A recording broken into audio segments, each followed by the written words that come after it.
Bienvenidos a la clase número 23 de la materia Análisis de Circuitos Electrónicos de la carrera de Ingeniería Eléctrica en la Universidad Simón Bolívar. Hoy continuaremos viendo el tema de osciladores lineales. En la clase pasada estuvimos hablando de los fundamentos teóricos de los osciladores, el principio de Barkhausen y estudiamos los osciladores tipo RC.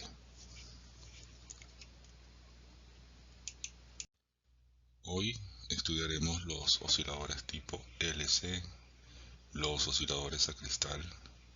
Veremos ejemplos de cada uno de ellos y la bibliografía asociada a este tema. El primer oscilador tipo LC que vamos a estudiar es el oscilador Colpitts. Como ven, la red de realimentación está formada por dos capacitores y una bobina. Es un circuito que obviamente por sus características es un circuito resonante, un circuito que está sintonizado para trabajar a una determinada frecuencia.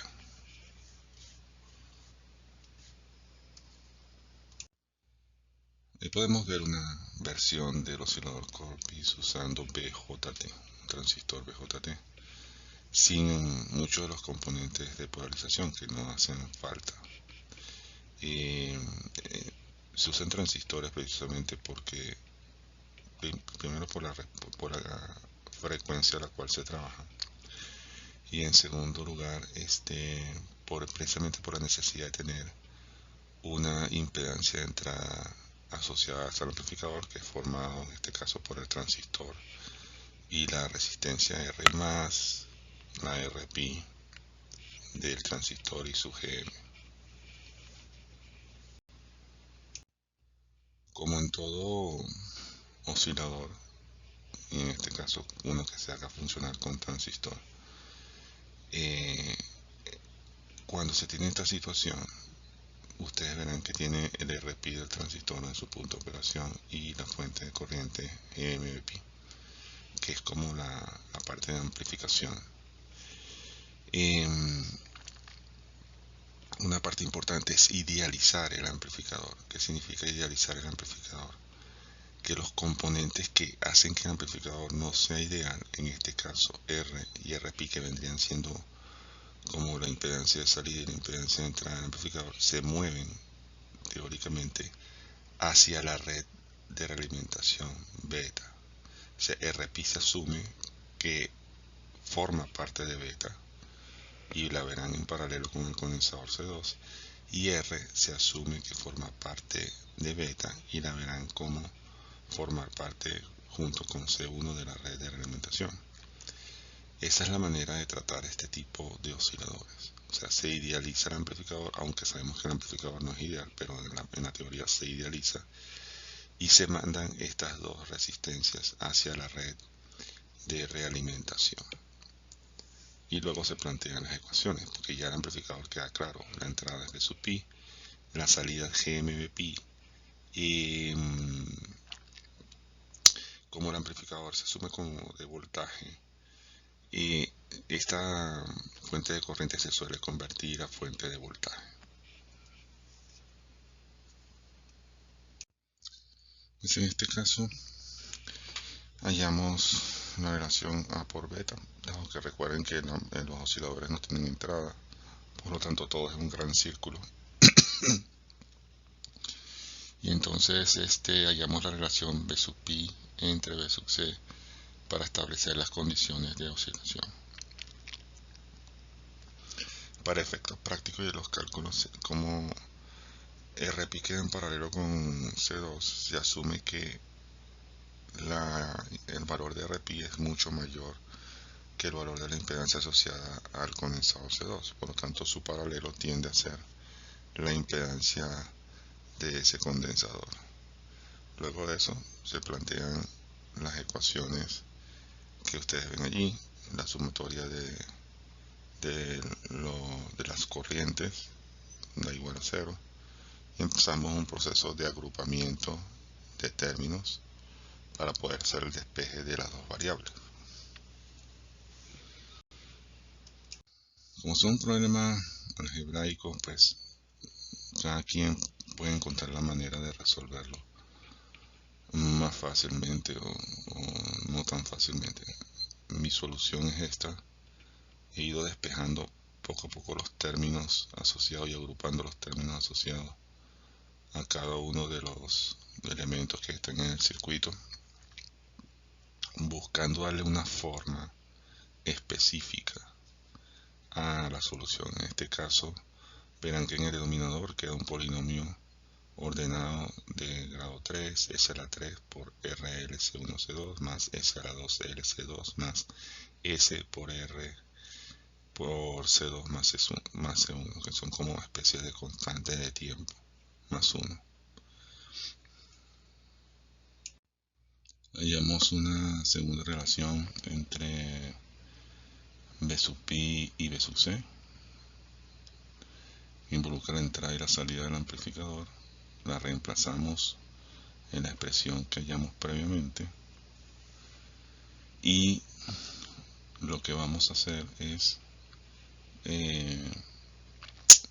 pasar lo que está del lado izquierdo de la ecuación hacia el lado derecho de la ecuación. Al hacer eso, del lado izquierdo queda un 1, porque lo que estaba allí lo pasé dividiendo. Entonces queda 1 igual a la expresión que ven del lado derecho. S cubo RLC1C2 más S cuadrado LC2 más SRC1 más C2 más 1 entre lo que quedó de la división, que me dará menos GMR. S1, que queda a la izquierda, se va a interpretar como la condición de A por beta igual a 1, que es la condición de oscilación del sistema. Entonces reemplazamos los S por J omega para hallar la condición que parte real es igual a 1 y parte imaginaria es igual a 0. Si hacemos cumplir que la parte imaginaria es igual a 0, todos los términos asociados a J se igualan a 0 y da como resultado que la frecuencia de oscilación en radianes sobre segundo es la raíz cuadrada de C1 más C2 entre L por C1 por C2. Si hacemos ahora la parte real igual a 1, habiendo hecho la parte imaginaria igual a 0, pues reemplazando el resultado que obtuvimos en la parte imaginaria en esta parte y despejando, nos queda que GMR, que es un término asociado a ganancia, como ya hemos visto a lo largo del curso, es igual a la relación entre C2 y C1.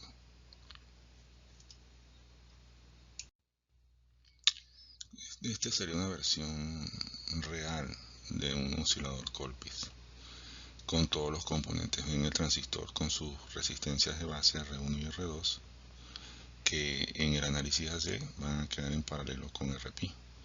La resistencia R4 se va en el análisis AC porque está en cortocircuito con el condensador, y la resistencia R3 es la que nosotros vemos aquí como R, ¿no?, que es parte de la ganancia del amplificador.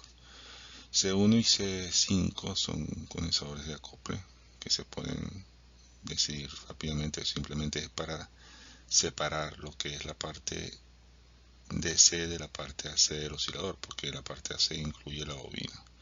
Entonces es solamente para polarizarlo, se conectan esos condensadores de bloqueo para evitar que el DC afecte los cálculos. Como ven, hay como muchas incógnitas y pocas ecuaciones. De la parte de la condición de ganancia igual a 1, obtenemos una relación que depende de los condensadores C1 y C2. Allí hay que nuevamente asumir uno y despejar el otro. No hay otra. O sea, hay que asumir un valor real y ver si de C1, por ejemplo, y ver cuánto quedaría C2 si es un valor comercial. El valor, la GM y la R, pues son dados, vienen de la parte de C y se conocen del transistor. Y una vez teniendo los valores de C1 y C2, nos vamos a la condición de la parte imaginaria, sabemos la frecuencia de oscilación que deseamos, Sabemos el valor de C1 y C2 y entonces podemos despejar el valor de L. Esta es una versión del mismo oscilador Colpitts, pero usando un transistor FET. Básicamente son los mismos componentes, quitando los que están asociados a la red de polarización, que desaparecen en el análisis AC, o que tienen valores que no afectan el circuito de alguna forma. Este es el circuito equivalente de ese mismo oscilador con transistor FET. Ven que es un circuito que, si se quiere, es fácil de analizar siempre haciendo las ecuaciones de malla adecuadas, ¿no?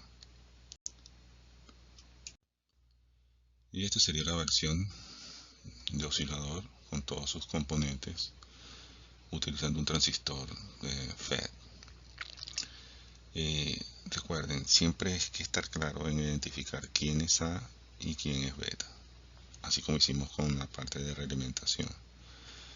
De la parte de A, pues desafortunadamente cuando se trabaja con componentes como transistores, pues hay que lidiar un poco con la parte de polarización de las corrientes, el punto de operación y esas cosas. Una vez que eso se supera y se obtiene el valor de GM o del RP o lo que se necesite, pues se reemplaza el transistor por su modelo equivalente, y ya la malla que queda, quitando los condensadores que van a cortocircuito y los elementos asociados a eso, pues queda un circuito muy sencillo de analizar.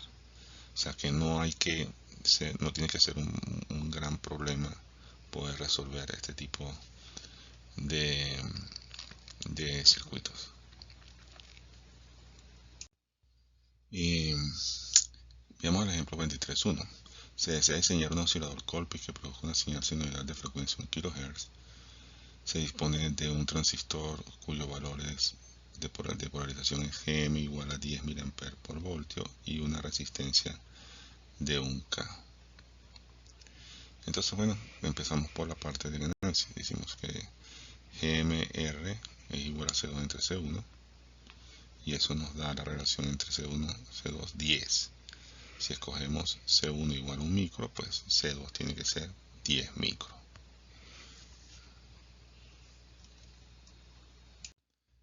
Luego de hecho esto y hallado los valores de C1 y C2, nos vamos a la condición de la parte imaginaria, donde está la frecuencia de oscilación. Despejamos el valor de L de esa ecuación y obtenemos el valor de L, que es igual a más o menos 0.18 microhenries. Ya de ahí el valor de las bobinas es más complicado, porque si los condensadores tienen valores muy específicos, las bobinas lo tienen aún más.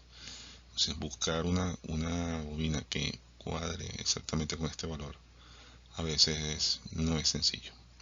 Sin embargo, bueno, uno va jugando con esos valores, y entonces si consigue un valor de L parecido, modificaremos algún valor de condensador para que la frecuencia sea la que se desee, o lo más cercano a lo que se desee. El segundo tipo de oscilador que vamos a estudiar es el oscilador Hartley. Es un oscilador que estructuralmente se parece al Colpitts, solamente que trabaja con dos bobinas y un condensador. Más o menos la misma configuración circuital, solamente ese cambio: utiliza dos bobinas y un condensador para poder funcionar y producir las oscilaciones que se necesitan. Haciendo un análisis similar al que hicimos en Colpitts, pues hallamos el producto A por beta con la relación B sub pi versus B sub c. Asumimos que el RP, el valor de RP en términos absolutos, es mucho mayor que el de SL2. Por lo tanto, el paralelo entre ambos tiende a ser SL2.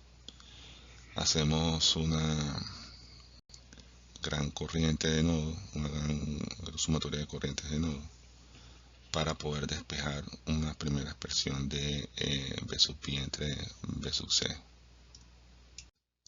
Luego vamos haciendo juego algebraico con los elementos del circuito para obtener una expresión que podamos identificar fácilmente en términos de S. Entonces nos queda al final que B sub pi entre B sub c es igual a S al cubo por L1 L2C más S cuadrado por RL1C más RL2C más SL1 más R, o sea, el término de S3, S2, S1, el término constante, y lo que quede en el denominador. A continuación hallamos una segunda relación entre B sub pi y B sub C en función de divisores de impedancias, y al reemplazarlo en la ecuación anterior, lo que vamos a hacer es, pues, se cancelan los B sub C y pasamos el término resultante del lado izquierdo al lado derecho de la ecuación, lo pasamos dividiendo de tal manera que el lado izquierdo queda un 1. ¿Okay? Una vez hecho esto, manipulamos un poco los componentes para que no sea sencillo ver las relaciones entre ellos. Sacamos un factor común que es 1 menos 1 sobre 1 sobre menos gm por r, y el resto de la expresión. Una vez hecho esto, entonces ya podemos reemplazar ese 1 por su equivalente de 1 más 0j en la expresión de la ecuación, y buscamos que del lado derecho claramente aparezcan identificados la parte imaginaria y la parte real, de tal manera que podamos hacer cumplir las dos condiciones que se requieren para que el circuito oscile. Si hacemos cumplir que la parte imaginaria es igual a 0, el término imaginario, luego de igualarlo a 0 y hacer las transformaciones correspondientes, nos queda que omega es igual a la raíz cuadrada de 1 entre C por L1 más L2, que es la ecuación que nos indica la frecuencia de oscilación del circuito. Luego de hacer cumplir que la parte imaginaria es igual a 0, hacemos que la parte real es igual a 1 y despejamos la condición de ganancia. Dice que Gm por R es igual a L1 entre L2. Estructuralmente se parecen mucho a las ecuaciones de Colpitts, por lo menos el principio de diseño es exactamente el mismo. Esta es una versión del oscilador Caltrini con sus componentes de polarización. Es un circuito real. Tiene un R1, R2 para la polarización en la base del transistor. Un RFC, eso es un componente especial que se usa con circuitos de alta frecuencia, que es como una bobina especial de choque para que no haya paso de corriente en AC hacia el circuito. Entonces es algo que se compra específicamente para trabajar a cierta frecuencia, no se diseña. Y el resto de los componentes, pues el R, el L1, L2 y el C1, ya sabemos cómo determinarlo. C3 y C2 y el condensador que está en el emisor son condensadores de acople que solamente se hacen, como son de baja frecuencia, se hacen cortocircuitos apenas el conjunto empiece a oscilar. Como se utilizan dos bobinas y usan como un separador entre ellas debido a la estructura como está conectada, usualmente se utiliza un transformador para hacer ese diseño. Es decir, es más sencillo utilizar el transformador y tiene ventajas para el acople magnético del oscilador con el resto del circuito. Entonces se puede reemplazar las dos bobinas L1 y L2 por un transformador específicamente diseñado para este caso. Un tercer oscilador LC es el oscilador tipo Clap.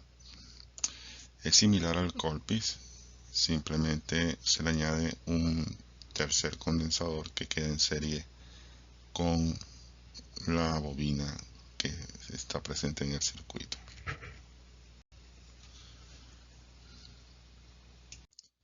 Hay otro oscilador llamado oscilador Armstrong que está basado en el uso de un transformador para producir el desfasaje de menos 180 grados requeridos para que se cumpla el principio de Barkhausen. Y vean la estructura, ¿no? Es como dos condensadores y un transformador conectados de esa forma. CC1, C sub B son condensadores de acople y desacople del circuito, por lo tanto se hacen cortocircuitos apenas el sistema empieza a oscilar. ¿Ok? Entonces, bueno, son variantes que funcionan bajo el mismo principio. Son circuitos LC con arreglos diferentes y condiciones diferentes de operación, pero al final producen las oscilaciones que se necesitan. Se usa mucho en circuitos de comunicaciones, que tienen que ver con comunicaciones.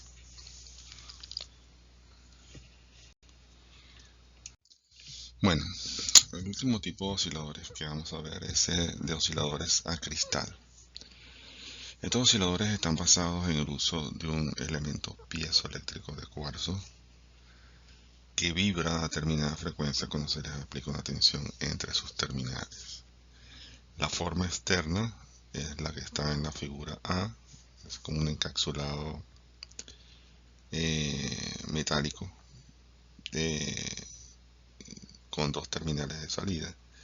Internamente están los dos terminales y el trocito de cuarzo, que es el que se va a hacer vibrar cuando se le aplica la tensión entre los terminales, el símbolo eléctrico del cristal, que es como se ve en la figura, y su circuito eléctrico equivalente. Ahora hacer el análisis de circuitos con osciladores de cristal se reemplaza con estos componentes.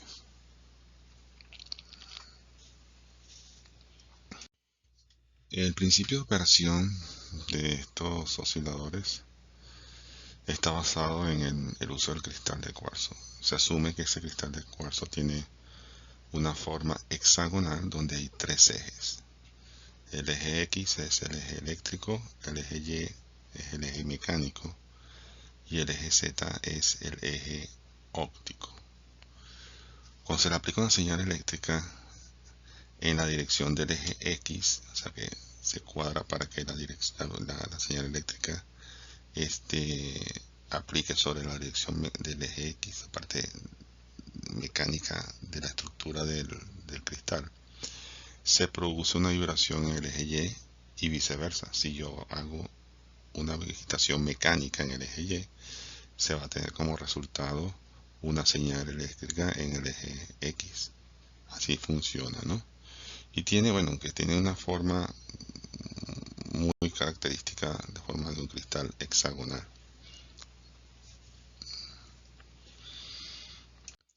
Este efecto piezoeléctrico se puede explicar como está en la figura. Supongan que tienen una barra de cuarzo fijada mecánicamente a un punto, puede ser una pared de algo, y dos terminales a cada una de sus placas donde se le puede aplicar un determinado voltaje. Ese voltaje se riega a lo largo de toda la pieza de cuarzo que está allí, y entonces se observa que si se le aplica un determinado voltaje en una determinada polaridad, pues esa barra de cuarzo se flexiona en un sentido o en el otro. Es una micro tensión que hace que se produzca una flexión muy pequeña pero sostenida en un sentido u otro. Si el voltaje va variando, pues se hace vibrar la pieza, la barra de cuarzo, de acuerdo al voltaje que se le aplique.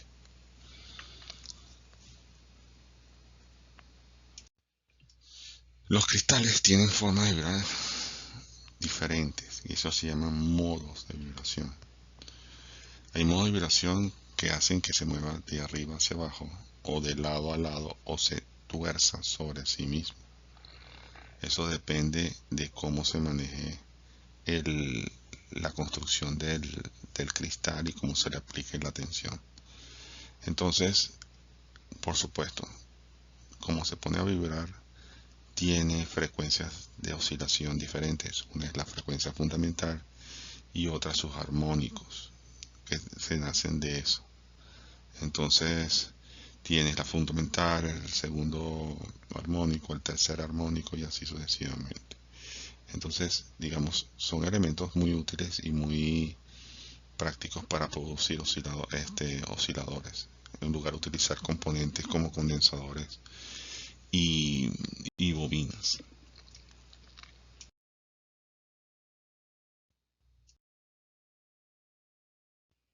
Aquí tenemos pues el circuito equivalente del cristal y los parámetros de el cristal en base a un fabricante. Si se desea trabajar a cierta frecuencia, por ejemplo 32 kHz, pues hay una serie de información sobre sus componentes. Si deseas trabajar a 280 kHz, hay una cierta información sobre los componentes y así sucesivamente hasta llegar a 10 MHz. Como ven, son frecuencias específicas. No se hacen como los son circuitos que uno puede como que escoger al detalle una frecuencia. Aquí vienen para determinada frecuencia y uno hace el diseño en función de esa frecuencia.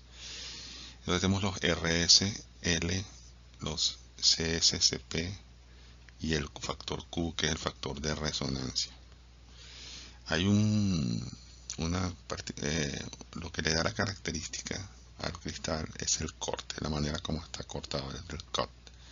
Entonces hay un corte llamado XY, otro DT, otro AT, dependiendo del tipo de corte como se le dé al cristal de cuarzo,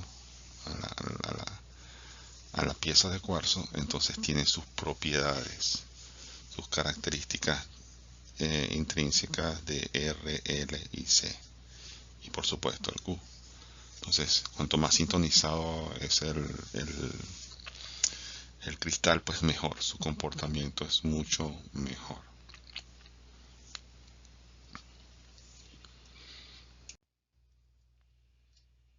Como es un circuito resonante, como todos los osciladores que estamos estudiando en esta clase son resonantes, tiene dos modos de resonancia: la resonancia en modo serie y la resonancia en modo paralelo. Dependiendo del tipo de resonancia, hay predominio de alguno de los elementos que están presentes en el circuito. Entonces a veces tiene un comportamiento inductivo y a veces tiene un comportamiento más capacitivo. Eso depende del tipo de resonancia en el cual se trabaja. Eso es una virtud, bueno, que requiere un poquito de práctica sobre el uso de los osciladores a cristal. En la resonancia en serie, la frecuencia de resonancia omega S corresponde a la frecuencia de resonancia de la rama LCR, de los componentes RCL que están en serie. Eso hace que a esta frecuencia de resonancia se produzca un máximo, debido a que el circuito tanque formado por LS y CS, va a alcanzar un pico de resonancia, va a tener aquí el punto máximo de cresta Q de esa rama del circuito. Entonces, si resuena a esa frecuencia que está asociada a los componentes con que fue diseñado el cristal. Omega P es la frecuencia de resonancia en paralelo y depende mucho de la frecuencia. Para la frecuencia depende mucho de la corriente que está presente en el uso del cristal, en la parte del circuito del cristal. Por lo tanto, ahí esa corriente alcanza un máximo. Entonces, de allí nacen dos ecuaciones: la ecuación de la frecuencia de resonancia en serie, que es 1 sobre LSCS, la raíz cuadrada de LSCS, y omega paralelo, la frecuencia de resonancia en paralelo, que es 1 sobre la raíz cuadrada de LS por el condensador equivalente, que es el serie de CP y CS. Entonces, esas son las dos frecuencias de resonancia con las cuales uno trabajaría para hacer los diseños de los osciladores basados en cristales. La impedancia del cristal se puede determinar un poco trabajando con las expresiones de frecuencia de los condensadores y las bobinas. Pues básicamente tenemos dos ramas que quedan en paralelo y lo que hacemos es tratar de hallar la impedancia equivalente de ellas. Y a veces se hacen aproximaciones que vienen de la práctica, pues no es fácil saber si algo es mucho menor o mucho mayor que qué, a menos que se contenga un conocimiento práctico de eso. En este caso en particular, pues se asumen que, por ejemplo, la impedancia de LS es mucho mayor que la resistencia R asociada al cristal, y que la impedancia de C sub S también es mucho mayor que R. Eso nos permite simplificar algunos términos para poder tener una expresión mucho más sencilla y limpia. Haciendo estas sustituciones en las ecuaciones anteriores, vamos un poco manipulando algebraicamente la expresión, siempre dándole una forma que podamos interpretar de forma sencilla, o sea, parte real, parte imaginaria, y vamos agrupando los distintos elementos de la ecuación. Sustituyendo S por J Omer, pues obtenemos la expresión final de la impedancia del cristal, la cual queda como se ve en pantalla, que son cosas que tenemos como dos circuitos resonantes. Arriba, un circuito resonante, omega al cuadrado menos 1 sobre LCS, ¿verdad? Y esa parte, cuando se hace igual a 0, me da una frecuencia de resonancia. Y abajo tenemos otra frecuencia de resonancia, que es omega al cuadrado menos 1 sobre LSCP por CS, que es otro modo de resonancia. Arriba tiene un modo de resonancia serie y abajo se ve el modo de resonancia paralelo, tal como habíamos descrito anteriormente, solamente que aquí se puede observar claramente con la expresión final de la impedancia asociada al cristal. Aquí observamos una versión del oscilador Colpitts basado en cristal. Observen que se reemplazó la bobina por el cristal y los dos condensadores. No es muy común utilizar operacionales en estos osciladores a menos que sean de baja frecuencia, porque los cristales, cuando trabajan a alta frecuencia, los operacionales no dan el ancho de banda que se requiere. Por eso que se utilizan muchos transistores cuando se trabajan con cristales, y esos circuitos de comunicación, circuitos de donde se requiere alta frecuencia, requieren el uso de transistores con unas determinadas características de construcción. Aquí vemos el circuito equivalente del oscilador, ¿verdad? Y los componentes básicos, la RL, la R1, los C1, C2, y lo que tiene asociado con el modelo del cristal. Entonces vamos a hallar las ecuaciones de nodo A y las ecuaciones de nodo B para poder hallar las condiciones de oscilación de este circuito. Entonces empezamos por el nodo B y planteamos las ecuaciones de corriente en ese nodo para hallar una expresión que relacione a B sub 0 y a B sub F.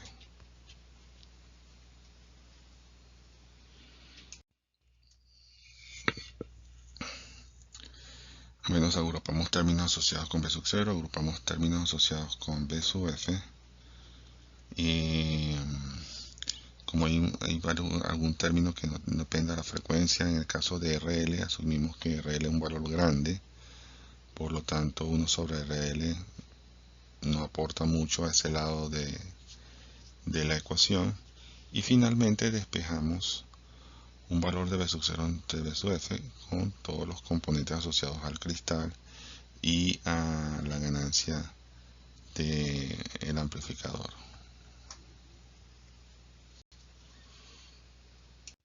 Ahora hacemos lo propio del lado del nodo A con las ecuaciones asociadas a ese nodo y despejamos también una expresión de B sub 0 entre BF.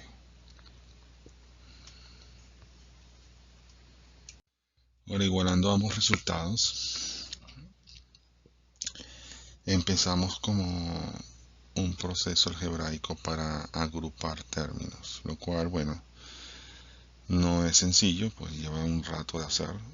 Yo les voy a colocar en las próximas láminas todo el proceso que yo seguí para poder hallar una expresión que pudiésemos manejar de acuerdo a lo esperado, que es las condiciones de oscilación.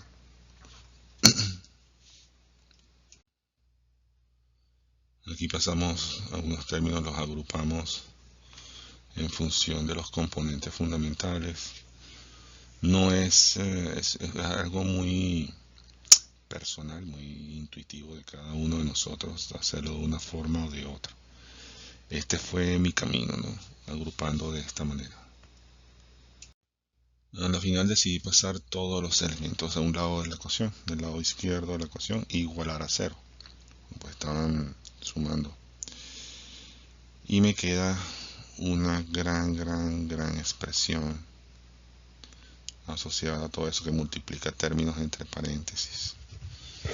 Entonces, bueno, hay que tener paciencia y mucho cuidado al hacer los términos equivalentes allí de cada uno de los productos.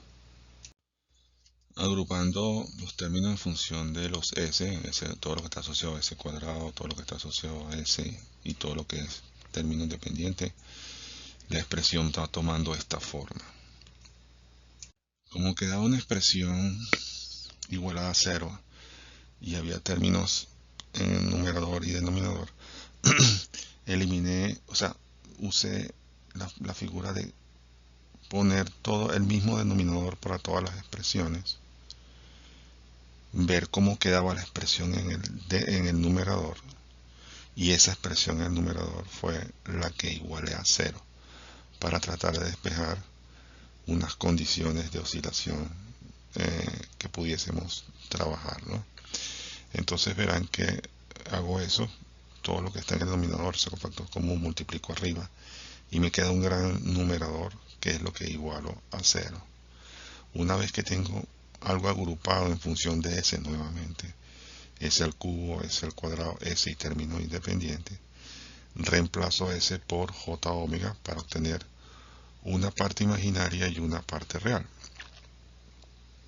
Ahora bien, aquí no aparece el 1, sino aparece el 0. Entonces tengo que asumir que tanto la parte real es igual a 0 como la parte imaginaria es igual a 0. Se interpreta el 0 como 0 más J0. Igualo cada una de esas partes a 0 para buscar una expresión. ¿Sí? Igualando la parte imaginaria igual a 0, siendo la parte imaginaria igual a 0,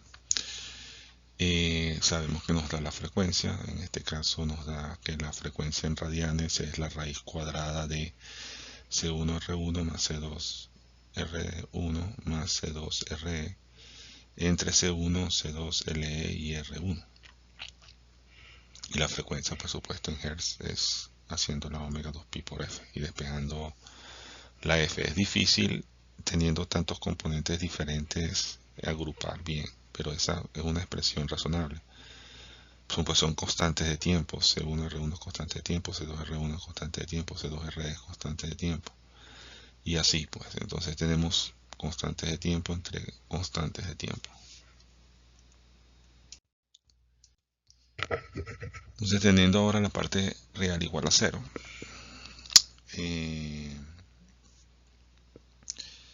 podemos despejar una expresión de omega y luego hallar una expresión para la relación de ganancia, que es GMR1 igual a C2 entre C1, lo cual me es familiar porque ya es algo parecido a lo que se obtuvo antes. Dada la complejidad de la estructura del cristal, pues obtener una expresión así sencilla no es tan evidente. Esto es lo que más se parece a la expresión que debería ser para el caso del amplificador. Observen que aunque el cristal tiene una ventaja intrínseca que hace todo, o sea, no hay que calcular nada porque ya viene el paquetico completo con las especificaciones. Cuando uno quiere ir al detalle de ingeniería, pues bueno, hay que trabajarlo bastante. Pero bueno, al final eso es lo que nos queda, ¿no? Una expresión para la frecuencia y una expresión para la ganancia que permite por lo menos estimar cómo va a trabajar ese circuito. La versión con transistor MOSFET es la que está ahí. Es un cristal, dos condensadores y la resistencia. Al final eso es lo que queda, porque el cristal, o sea, yo solamente puedo poner los valores de los componentes que puedo manejar. El cristal hace todo. O sea, si yo trabajara a 10 MHz, pues se pongo un cristal de 10 MHz y el circuito va a resonar a 10 MHz. Y lo que hago es ajustar los componentes que puedo controlar externamente para que todo funcione bien. Pero digamos, es un poco de ensayo y error hasta lograr que el circuito funcione adecuadamente. Esta es una versión de oscilador llamado oscilador tipo Pierce. La variante es que coloca un condensador en serie con el cristal. Es como el tipo clap de alguna forma, que coloca un condensador en serie para que la frecuencia de trabajo dependa de ese condensador y no de los otros dos. Y bueno, con los componentes asociados a él, o sea, solamente transistores, porque si se trabaja a alta frecuencia, necesariamente tenemos que ir a transistores. Tengo una versión del oscilador Pierce usando transistor FET, en este caso particular es un JFET, que ya son de poco uso actualmente, pero bueno, es una versión de él, por el símbolo. Igual un condensador en serie con el cristal, ¿no? Para, digamos, tener alguna forma de ajustar la frecuencia de oscilación de manera más precisa. Esta es la versión de oscilador Colpitts usando cristal. La misma estructura, solamente que repasamos la bobina por el cristal. El resto de los componentes es componentes típicos de un circuito transistorizado. Aquí ven la versión del oscilador Colpitts usando un cristal y un transformador de salida. Muchas veces en los circuitos de comunicaciones se utiliza acople magnético para conectarlo al resto del circuito. Eso implica que hay que trabajar los transformadores de RF, de radiofrecuencia, y bueno, eso es otro tema, pero por lo menos le da una idea de aplicación de estos osciladores en otros ambientes, ¿no? Ambientes de comunicación.